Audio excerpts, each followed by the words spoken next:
Ya, kita mulai. Assalamualaikum warahmatullahi wabarakatuh. Alhamdulillahirabbil alamin wal aqibatu lil muttaqin wala udwana illa 'alal zalimin. Asyhadu an la ilaha illallah al-malikul haqqul mubin wa asyhadu anna Muhammadar Rasulullah shadiqul wa'dil amin. Allahumma shalli wa sallim ala nabiyyina Muhammad wa ala alihi wa sahbihi ajma'in. Amma ba'd. Pertama-tama kita panjatkan puja dan puji syukur kehadirat Allah Subhanahu wa taala yang tidak henti-hentinya melimpahkan kepada kita semua nikmat-nikmatnya, terutama adalah nikmat Islam dan nikmat taufik, dimudahkan kita oleh Allah Subhanahu wa taala untuk melangkahkan kaki kita menuju rumahnya, melaksanakan salah satu perintahnya, yaitu salat subuh berjamaah yang memiliki keutamaan yang sangat-sangat besar. Dan kemudian kita melanjutkan dengan menyempatkan hadir di majelis taklim atau majelis ilmu, di mana keduanya memiliki keutamaan juga yang sangat-sangat besar.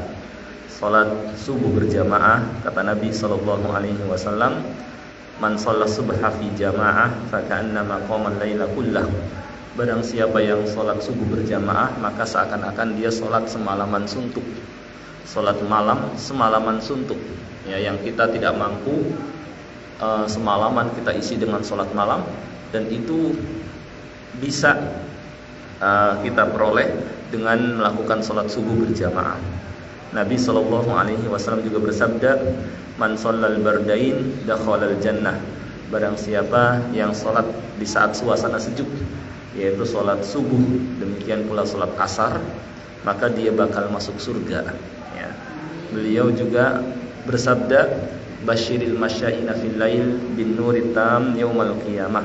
Sampaikan kabar gembira kepada mereka yang mengadakan perjalanan di kegelapan malam, bahwa mereka akan memperoleh cahaya yang sempurna nanti pada hari kiamat.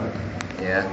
Jadi mereka yang salat subuh berjamaah berjalan di saat suasana masih gelap, kata Nabi SAW, mereka akan mendapatkan cahaya yang sempurna nanti pada hari kiamat.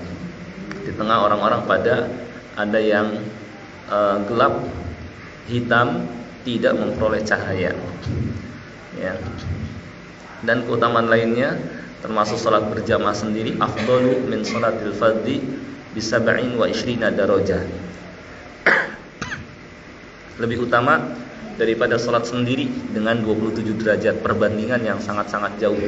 Kalau perbandingannya 1 banding 3, 1 banding 5 masih agak mendingan, tapi bandingannya 1 banding 27, maka beruntunglah yang salat berjamaah dan sangat rugi yang meninggalkannya.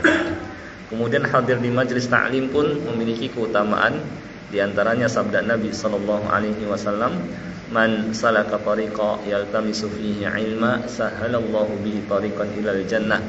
Barang siapa yang menempuh jalan untuk mencari ilmu syar'i, maka Allah akan permudah baginya jalan ke surga.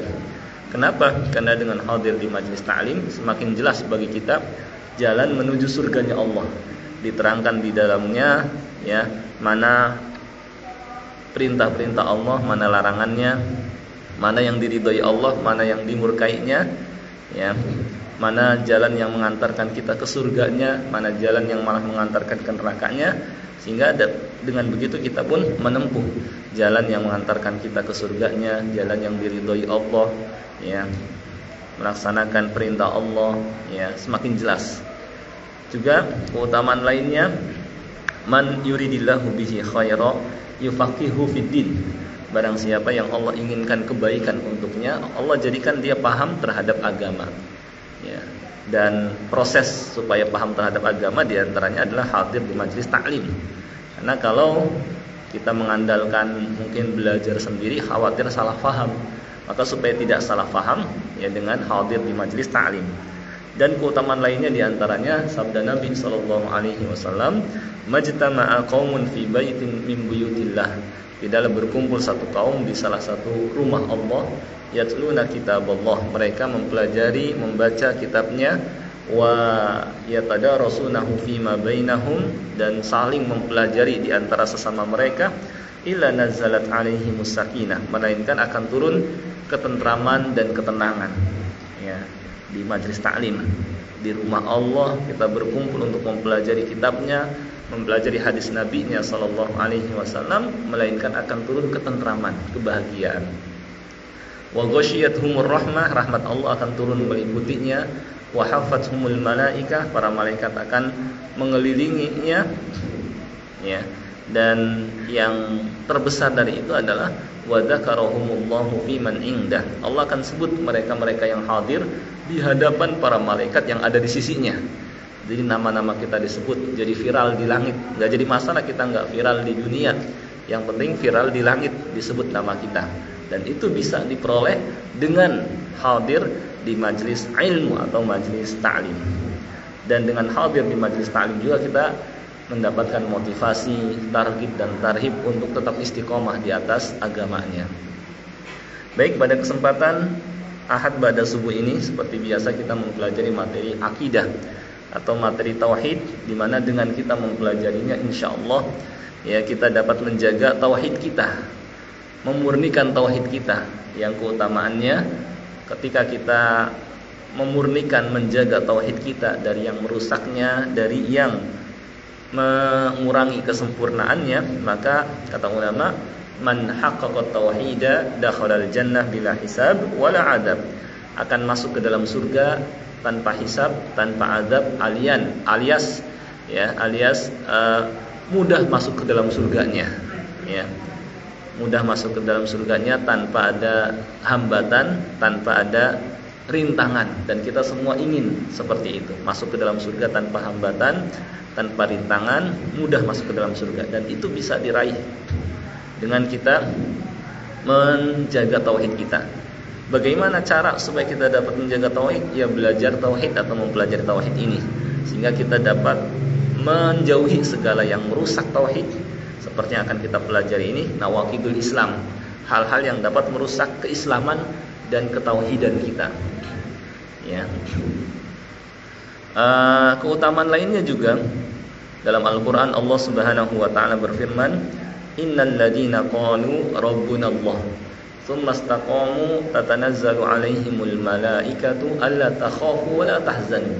Sesungguhnya orang yang menyatakan Rabb kami, Tuhan kami adalah Allah, tsumma istaqamu, kemudian mereka istiqomah di atasnya. Maksudnya adalah ya mereka tetap istiqomah di atas tauhid, menjaga tauhid mereka, ya, dan tetap di atas itu sampai mereka meninggal dunia, ya. Kata Allah, tatanazzalu alaihimul malaikah, maka para malaikat maut akan turun mendatanginya, ya. Alla takhafu wa la tahzanu, menyampaikan kepadanya jangan takut dan jangan bersedih. Jangan takut ketika engkau meninggalkan dunia ini, karena engkau akan dilindungi dari malapetaka, dari azab kubur, dan di akhirat engkau akan dilindungi dari kedahsyatan malapetaka di akhirat juga. Alla takhafu wa la tahzanu, dan jangan pula bersedih hati terhadap yang engkau tinggalkan, keluarga dan harta, karena Allah akan siapkan ganti yang lebih baik, atau Allah akan pertemukan kamu dengan keluargamu ketika keluargamu sama-sama di atas keimanan, di atas tauhid sebagaimana kamu, ya. Alla takhafu wa la tahzanu wa abshiru bil jannah, dan bergembiralah dengan surga allati kuntum tu'adun, yang dijanjikan kepada kalian. Jadi kalau kita ingin memperoleh husnul khotimah, malaikat maut datang kepada kita memberi kabar gembira. Ya ayyatuhan nafsul mutmainnah, irji'i ila rabbiki radiyatan mardiyah, wahai jiwa yang tenang, kembalilah kepada Allah, kepada Tuhanmu dalam keadaan ridha, lagi diridhoinya. Caranya diantaranya adalah menjaga tauhid juga, ya, karena nanti orang yang menjaga tauhid, kata Allah, malaikat maut yang akan mencabut nyawanya memberikan kabar gembira, menenangkannya, ya, kemudian menghiburnya, jangan sedih, ya, kemudian memberikan kabar gembira dengan surga. Dan ketika inilah ruhnya keluar dari jasadnya dalam keadaan dia menyambut panggilan malaikat. ya malaikat maut, sehingga keluar dengan lemah lembut, dengan ringan seperti mengalirnya air dari teko. Beda dengan ruh orang kafir. Ya, ketika malaikat maut mendatanginya, mengancamnya, ya ayyatuhan nafsul khabithah, wahai jiwa yang busuk, keluarlah kepada kemurkaan Allah. Maka karena diancam demikian, ruhnya enggak mau keluar. Kemudian dia pun dipukuli oleh malaikat wajah dan punggungnya, dan tetap enggak mau keluar. Akhirnya ditarik dengan paksa dari jasadnya. Itu ruh orang kafir. Wal'iyadzubillah. Baik, untuk selanjutnya kita masuk ke dalam buku ini. Pembahasan kita pada kesempatan kali ini adalah nawaqidul Islam, hal-hal yang dapat merusak keislaman dan tauhid kita. Al-maqsudu biha, maksudnya adalah mufsidatuhu wa mubtilatuhu, hal-hal yang dapat merusak tauhid kita dan membatalkan. Jadi tauhid kita jadi batal, keislaman kita jadi batal, dapat mengeluarkan kita dari Islam, wal'iyadzubillah. Ya. Dan ini dalam kitab-kitab fikih disebut dengan riddah, atau hal-hal yang dapat menjadikan seorang keluar dari Islam atau murtad. Ya, sebenarnya banyak, wahiyya katsirah, banyak. Ya, di dalam kitab-kitab fikih itu, lakin akhtaruha wa aktsaruha wuqu'an asyara, tetapi yang paling berbahaya dan paling sering terjadi adalah 10 perkara seperti yang disebutkan di sini. Ya. Pertama, asyirku fi ibadatillah, berbuat syirik dalam beribadah kepada Allah. yakni dengan mengarahkan ibadah dan yang termasuk ke dalam ibadah kepada selain Allah. Ibadah itu kan kayak berdoa, rukuk, sujud, berharap, bertawakal. Wa minhu az-zabh. Demikian pula berkurban, menyembelih, membuat sesaji li ghairillah, untuk selain Allah, kaman yadbahu lil jin, seperti yang berkurban atau menyembelih untuk yang katanya untuk jin atau penguasa tempat ini tempat itu, ya, untuk tumbal, awil qabr, atau untuk kuburan. Ini yang dapat merusak tauhid, ya, dan dapat membatalkannya dan dapat mengeluarkan seseorang dari Islam, ya, dapat mengeluarkan seorang dari Islam. Ad-dalilu qauluhu ta'ala, dalilnya firman Allah Ta'ala, innallaha la yaghfiru an yushraka bihi wa yaghfiru ma duna dzalika liman yasha. Allah tidak mengampuni dosa syirik kepadanya dan mengampuni dosa-dosa selain itu bagi siapa yang Dia kehendaki. Ini yang pertama, syirik kepada Allah. Yang kedua, man ja'ala bainahu wa bainallahi wasa'ita, yad'uhum wa yas'aluhum asy-syafa'ah wa yatawakkalu 'alaihim faqad kafara ijma'an. Orang yang mengadakan antara dia dengan Allah perantara, yakni seperti orang-orang musyrik. Kata mereka, ma na'buduhum illa liyuqarribuna ilallahi zulfa. Sebenarnya kami enggak nyembah patung dan berhala itu, tapi kami jadikan mereka sebagai perantara antara kami dengan Allah. Kata mereka, ya, kata mereka, jiwa kami ini kotor, kalau langsung minta kepada Allah kayaknya enggak pantas, maka kami perlu mengadakan perantara. Nah, perantaranya itulah patung dan berhala, kata mereka. Jelas? Ini ya yang dilakukan oleh orang-orang musyrik, sehingga Allah katakan mereka ya musyrik, kafir, karena Allah Subhanahu wa taala enggak butuh dengan perantara. Kalau mereka mengatakan kalau kita mau ke raja saja, kita perlu ada perantara yang mengantarkan kita kepada raja dan menyampaikan hajat kita kepada raja, kepada pemerintah. Demikian pula kepada Allah. Ini jelas batil. Karena Allah Subhanahu wa taala berfirman, "Wa idza sa'alaka 'ibadi 'anni fa inni qarib ujibu da'watad da'i idza da'an." Apabila hamba-hambaku bertanya tentangku, ya, maka katakan aku dekat, aku mengabulkan doa orang-orang yang berdoa kepadaku. Nah, idza da'an, yakni ketika dia berdoa kepadaku. Ayat ini yakni menunjukkan bahwa Allah Subhanahu wa taala Maha dekat dan tidak membutuhkan perantara. Jadi kalau kita minta langsung aja kepada Allah Subhanahu wa taala. Dan kalau kita atau seperti yang dilakukan oleh orang-orang musyrik yang mengadakan perantara antara mereka dengan Allah, itu sama menyerupakan Allah dengan makhluknya. Kalau kita mau ke raja saja kita butuh perantara yang nanti menyampaikan hajat kebutuhan kita kepada penguasa. Demikian pula kepada Allah, sama saja menyerupakan Allah dengan makhluk. Padahal Allah berfirman, "Laisa kamitslihi syai' wa huwas samii'ul basir." Tidak ada yang serupa dengan Allah. Maka enggak perlu kita mengadakan perantara, langsung aja minta kepada Allah. Jadi itu namanya tawassul, mengadakan perantara. Oleh karenanya, tawassul itu kata ulama ada 3 macam. Ada tawassul yang syar'i, ada tawassul yang syirki, dan ada tawassul yang bid'ah. Tawassul yang syar'i, ya, mengadakan perantara yang syar'i itu jelas mintanya kepada Allah, tapi diadakan perantara dengan misalnya menyebut nama-nama Allah yang indah. Misalnya ketika kita meminta rezeki, ya Razzaq urzuqna, wahai Allah yang memberikan rezeki, berikanlah kami rezeki. Itu baru benar. Karena kata Allah, walillahil asmaul husna fad'uhu biha. Allah punya nama-nama yang indah, maka berdoalah pakai nama-nama itu. Kita minta ampun kepada Allah, ya Ghaffar, ya Tawwab, ighfir lana, tub alaina. Betul. Ya Allah yang Maha Pengampun, penerima tobat, ampuni dan terimalah tobat kami, betul. Ya Rahman, ya Rahim, irhamna, betul. Nah itu ya, itu baru betul tawassul yang syar'i. Yang kedua, tawassul yang syar'i adalah dengan menyebutkan amal soleh yang kita kerjakan. Misalnya kita punya amal soleh apa? Amal soleh berbakti kepada orang tua, amal soleh bersedekah, amal soleh puasa, membaca Al-Quran. Ya Allah, jika amal yang saya kerjakan itu ikhlas karenamu, maka kabulkanlah permohonan saya. Seperti 3 orang di zaman di Bani Israel terdahulu, kata Nabi SAW, ada 3 orang yang terpaksa bermalam di gua karena kemalaman.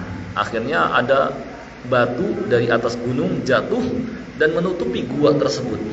Mereka mendorong, nggak bisa keluar.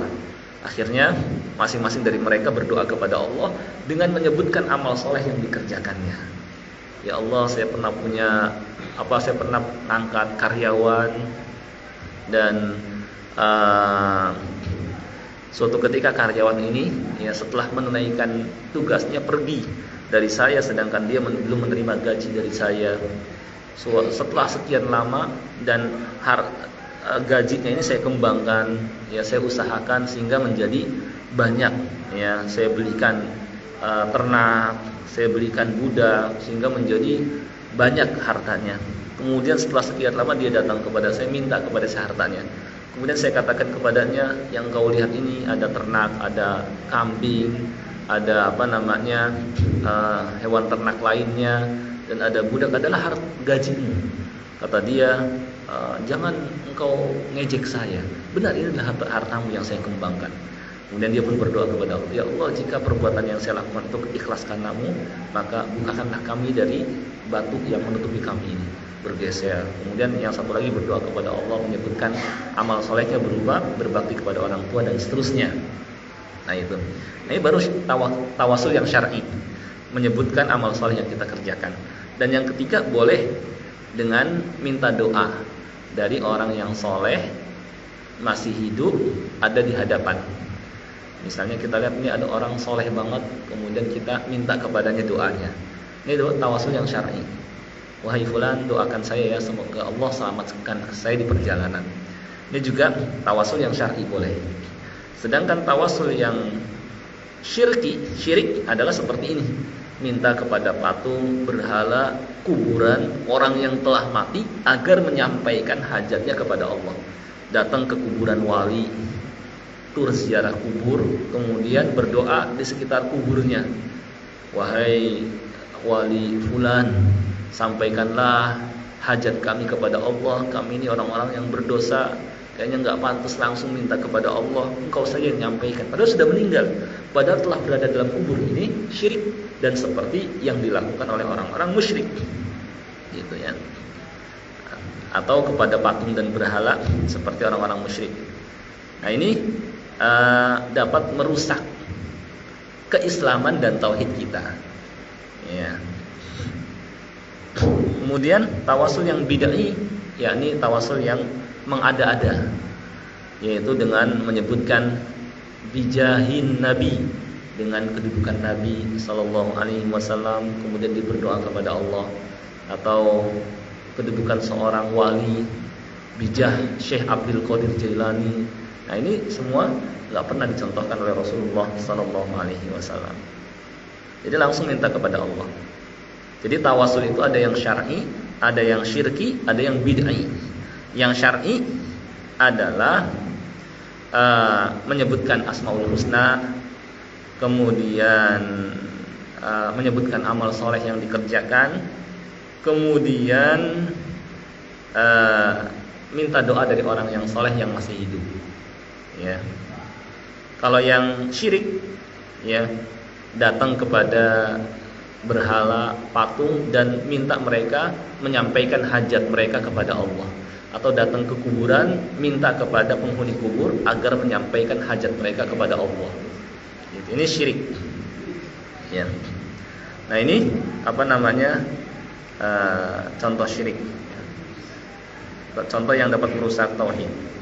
Nah, agar kita lebih jelas lagi hal-hal apa saja yang dapat merusak ketauhidan dan keislaman seseorang, di sini saya ambil dari kitab yang namanya Minhajul Muslim.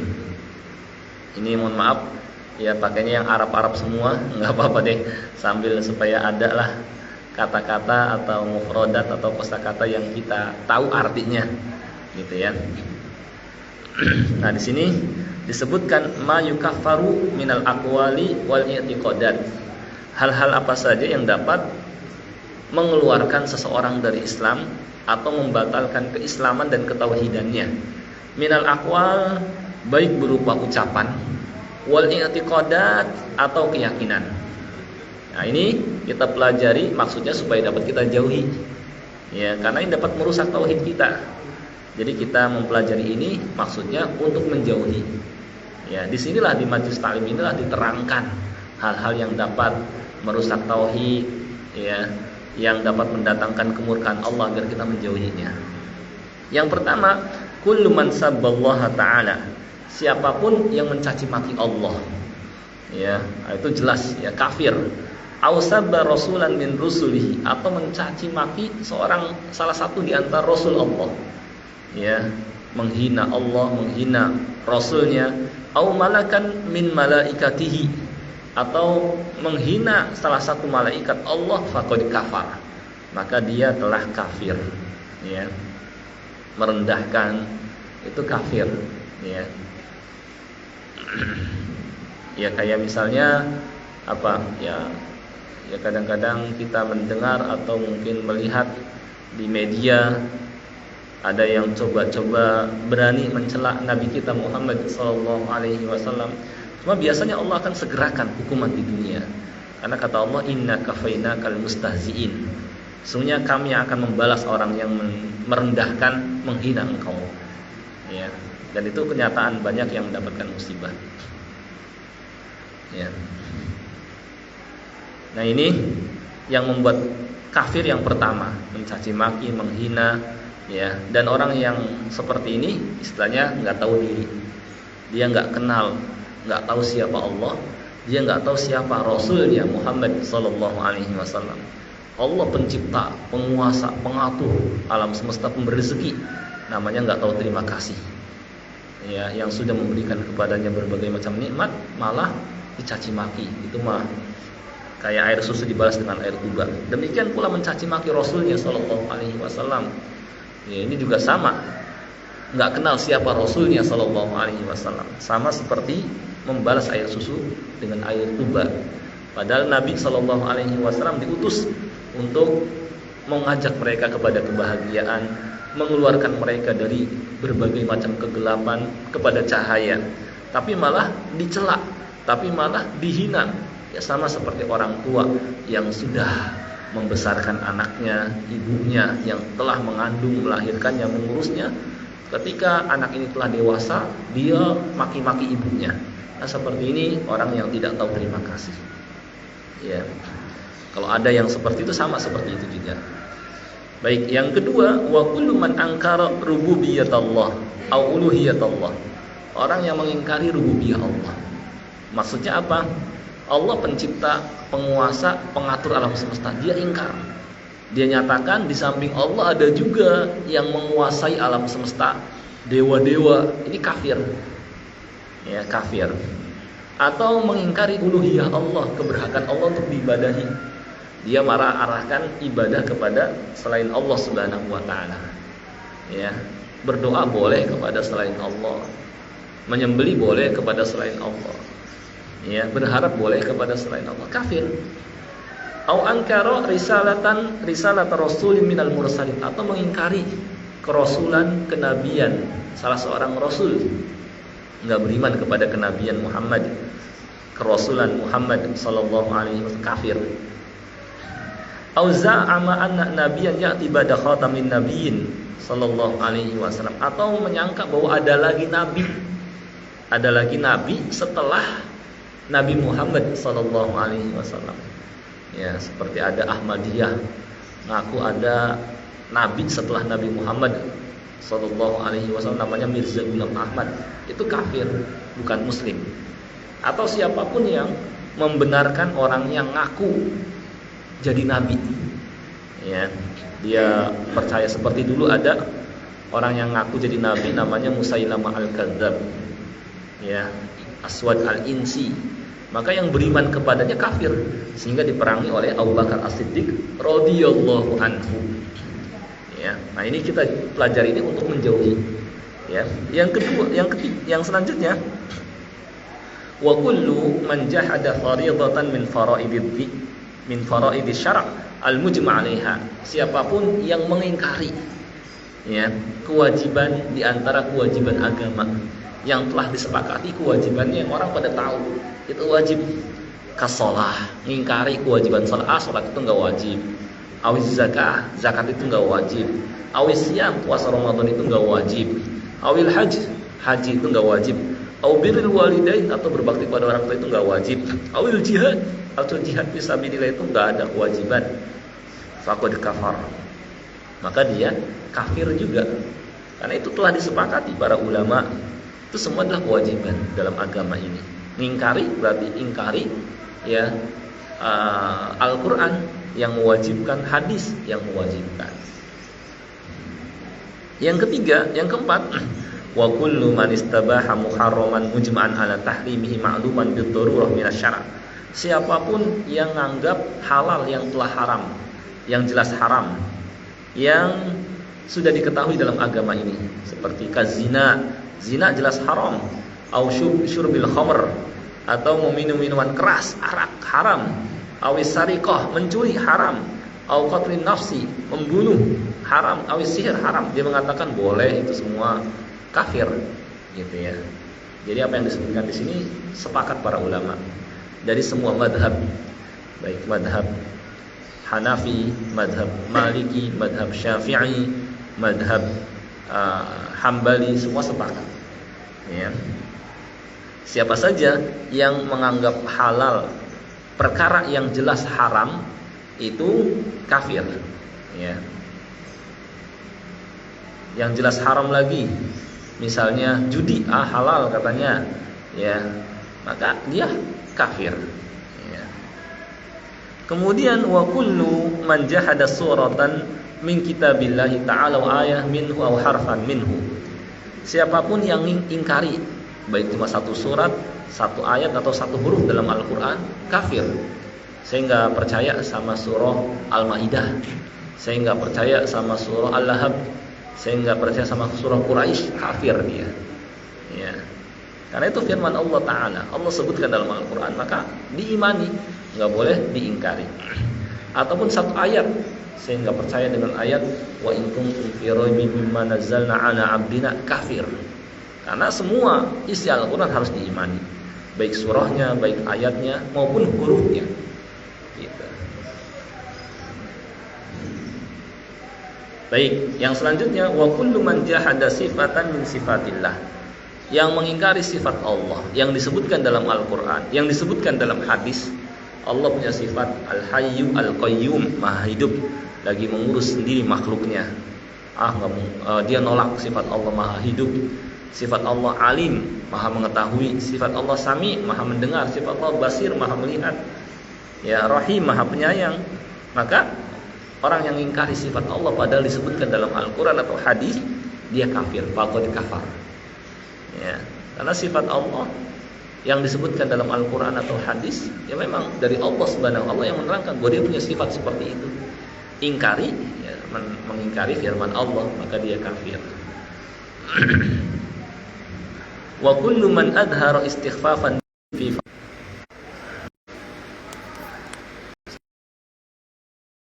yang memperlihatkan, menunjukkan sikap remeh, merendahkan agama, kewajibannya, buat apa sih sholat, buat apa sih pakai bayar zakat, buat apa sih puasa, ya, merendahkan awih takar atau menghinanya, auroma bil mushaf, atau merendahkan agama ini dan termasuk dalam bagian agama, atau melempar misalnya mushaf, membuang Al-Quran fi qadar, ke tempat-tempat kotor, auda sahu birijli, atau menginjak-injak. Nah, seperti yang pernah terjadi di mana itu? Di mana? Daerah Karawang, ya. Ya sudah sekian lama, ya. Dia menginjak-injak Al-Quran, faqad kafar, itu kafir orangnya. Ya. Harus diberikan hukuman, dipanggil dalam pemerintah Islam, dia dipanggil. Ya. Disuruh bertobat, nggak bertobat, ya dihukum mati. Kalau kayak gitu. Karena merendahkan Al-Quran, diinjak-injak. Itu mau udah keterlaluan banget, ya. Wa kullu man i'taqada an la ba'tsa, dan siapapun yang berkeyakinan bahwa kebangkitan itu enggak ada, ya, manusia setelah mati enggak dibangkitkan, selesai. Ini keyakinan orang kafir. Au la azab wala naim yaumal qiyamah, enggak ada azab, enggak ada kenikmatan, enggak ada neraka, enggak ada surga pada hari kiamat, ya. Maka faqad kafar, kafir dia. Karena disebutkan dalam Al-Quran surga, disebutkan dalam Al-Quran neraka. Enggak beriman kepada keduanya, kafir, gitu ya. Wa kullu man qala inna annal awliya afdal minal anbiya, atau orang yang menyatakan bahwa para wali lebih utama daripada para nabi, ya. Au annal ibadah taskut an ba'dil awliya, atau ibadah itu gugur dari kewajibannya dari sebagian para wali, faqad kafar, maka dia kafir. Yang menyatakan wali lebih utama daripada para nabi, ini kafir. Jelas para nabi lebih utama daripada para wali, ya. Ada seorang wali, ya, Habib, jelas para nabi lebih utama daripada mereka. Kemudian beranggapan bahwa sebagian wali boleh meninggalkan kewajiban agama, nggak apa-apa, nggak sholat lagi, nggak apa-apa, meninggalkan kewajiban agama. Ketika ditanya sudah sholat, oh saya sholatnya di Mekah misalnya. Nah, ini kafir yang beranggapan seperti itu, atau menganggap dirinya sudah bebas dari kewajiban. Padahal syariat Allah tetap berlaku kepada seluruh manusia sampai hari kiamat, ya. Orang yang seperti ini sebenarnya bukan wali Allah, tapi wali setan, ya, wali setan. Kalau umpamanya, ya, menganggap bahwa dirinya sudah bebas dari kewajiban. Jadi ceritanya begini, sebagaimana pernah terjadi dialami oleh Syekh Abdul Qadir Jailani. Ini sedikit lagi. Suatu ketika saat Syekh Abdul Qadir Jailani berzikir, menyendiri, tiba-tiba, ya, di tempat yang sepi muncul cahaya di hadapannya.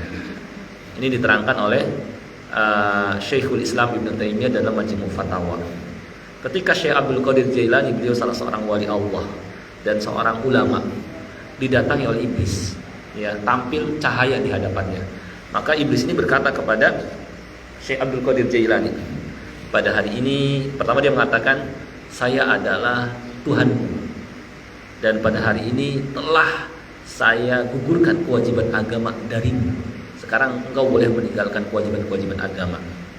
Maka karena Syekh Abdul Qadir Jailani, beliau seorang ulama, ya, beliau bantah, ya, engkau bukan Tuhan, bahkan engkau adalah musuh Allah, iblis, kayak gitu. Dan nyahlah engkau wahai musuh Allah, kata Syekh Abdul Qadir Jailani. Ya, maka karena ternyata susah digoda Syekh Abdul Qadir Jailani, maka lama-kelamaan cahaya atau ini yang tampil kepadanya pun lama-lama hilang.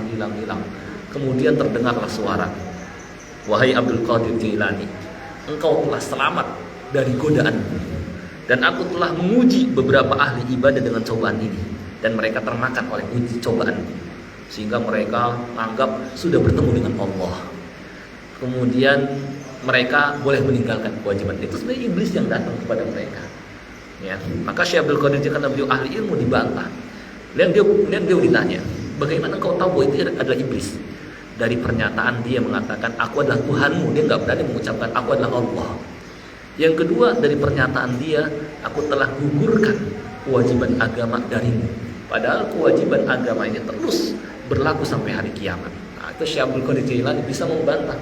Tapi ahli ibadah atau mungkin orang-orang yang coba mendekatkan diri kepada Allah, cuma nggak belajar agama, terkadang termakan, tergoda.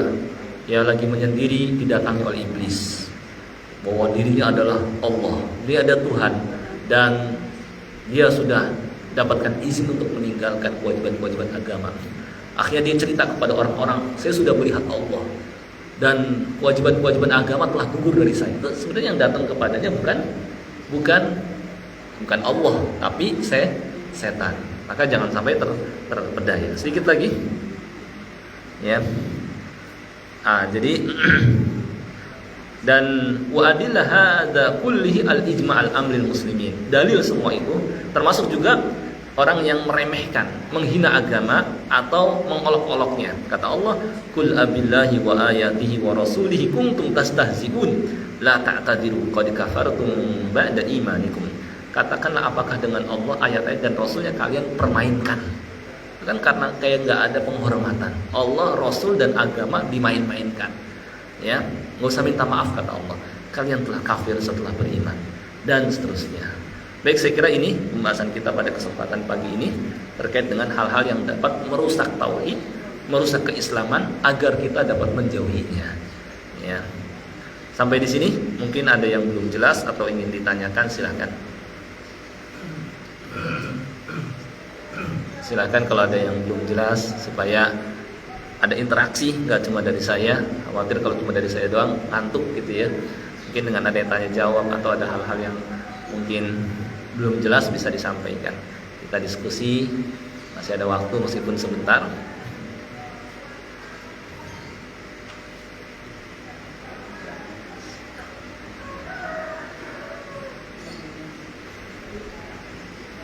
Cuma masalahnya jelas ya, cuma nggak jadi masalah mungkin kalau agak melebar ke mana gitu pembahasannya. Jadi yang kita pelajari memang istilahnya hal-hal yang penting untuk menjaga akidah kita, tauhid kita, ya. Dan kita merujuk kepada kitab-kitab para ulama. Yang ini sepakat para ulama, nggak ada yang berbeda pendapat. Nggak ada yang berpendapat itu mau boleh. Cuma menurut itu kan cuma mazhab Hambali aja. Mazhab Syafi'i enggak. Mazhab Maliki, Syafi'i, Hambali, Hanafi semua sepakat yang saya sebutkan ini. Gitu. Ya, silakan Pak.